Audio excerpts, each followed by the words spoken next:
So I rarely have cash on hand. If I want to make a purchase, I'll use my debit card or tap my phone, and you can even tap your watch. I also can't remember the last time that I purchased a DVD or Blu-ray. I just stream everything now. But if I want to buy a video game, I will usually make my way down to the store to pick up a physical copy, or I'll order it online if I can be bothered waiting for it in the post. And there's often the debate which is better, physical versus digital, and I prefer physical, and there are a few reasons why.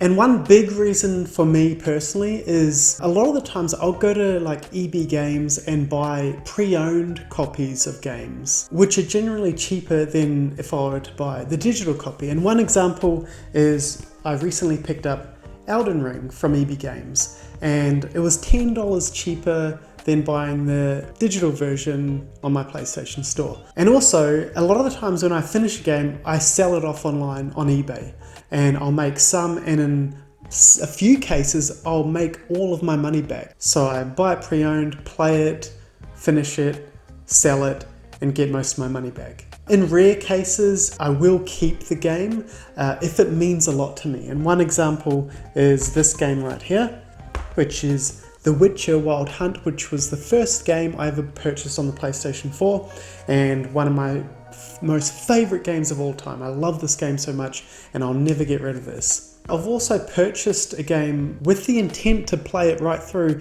but I've realized I just don't enjoy it, and I try, and then I just give up because it's just not for me, and then I just sell it on eBay.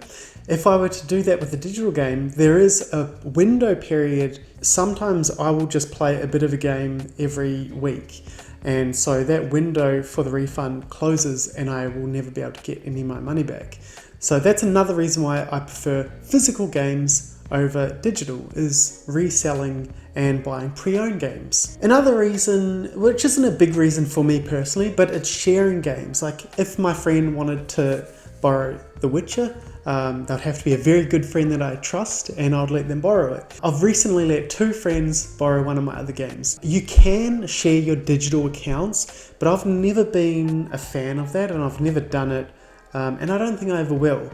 But if I've got a physical game that I'm not playing, I don't really care when they give it back, as long as they eventually give it back one day, then I'm happy to pass along games. Obviously, there's a risk in doing that. You've got to really trust the person. But the best solution is just to not share games. Just let those grubs buy their own damn games, no matter how good of a friend they are. And thirdly, and this is another big reason why I prefer physical games, is I'm a very tactile person. I like to hold things. Like if you go shopping with me, I'll just like start grabbing things, and sometimes I don't even know I'm doing it. It's weird, but I'm a very tactile person. And the thing I like about a lot of video games, and I know this doesn't apply to all of them, but some of them, like you get them, you can open them up, and they've got things like maps in them, and other things like the manual, stickers, you get whatever the hell this is, you get a CD soundtrack. You can't get this sort of stuff on digital. So this is why for a lot of these big games and some indie games, they'll put in all of these sort of things, you can still get this sort of stuff. And I personally love this. So yeah, that's a big reason why I prefer physical games. And another reason is I like having a library of games. I like to be able to see the games when I'm sitting down on my sofa. I can see them either on my TV cabinet or on the shelf. And for whatever reason, if I can see a game and sort of pull it out or, move it around and just look at it, it makes me want to play it or replay it more so than if I'm scrolling through a digital library. I don't know if that's just something that happens with me, but it's always been a thing.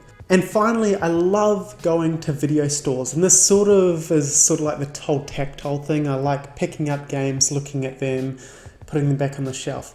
And when I was a kid, I loved stores like Blockbuster, which obviously doesn't exist except for the one in Bend.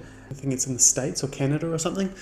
And yeah, so I really miss that sort of thing, and it would be such a shame if video game stores closed down because it all went to digital. Thankfully, here in Australia, that isn't currently happening. Like, video game stores are still a big thing. EB Games is quite a big thing over here. I know in the States, EB Games or GameStop, there's a big like sort of, you know, hatred towards them, but EB Games are a bit more respected here in Australia. And yeah, when there is a big release, you can sort of still go there and there will be a lot of people and you'll have to wait in line to get that game. So I'm still enjoying those experiences with video game stores, and I really hope that doesn't end anytime soon, because it's an experience going into a store and looking at all the games and, you know, picking up games off the shelves and looking at them, ones that you probably would just scroll through if you're going through the PlayStation or Xbox Microsoft store. So yeah, that's what I love about physical video games. However, I am a realist and I do accept that digital games are superior to physical games. You can't lose or damage digital games compared to physical. You'll basically have them for your entire life. You have instant access to them, so you're not changing out and swapping discs and you put the wrong disc in the wrong case and stuff. You just have instant access. You can sit down, play the game straight away. Extra resources aren't used for plastic and all that other stuff that's inside of here. And digital is great for small developers like indie games and things. Having a digital platform gives opportunities to these smaller companies that they may not have had when it was physical only. So what do you guys prefer? Digital or physical? And how long do you think it'll be until the big companies like Sony, Microsoft, and Nintendo switch to digital only? Because even though I don't believe it'll happen anytime soon, I do think that it will eventually happen. So when do you guys think it will happen? I'm not too sure. Hopefully not for a long time. Anyway, that's my video. Thanks for watching, guys, and hopefully I will see you next time. Bye.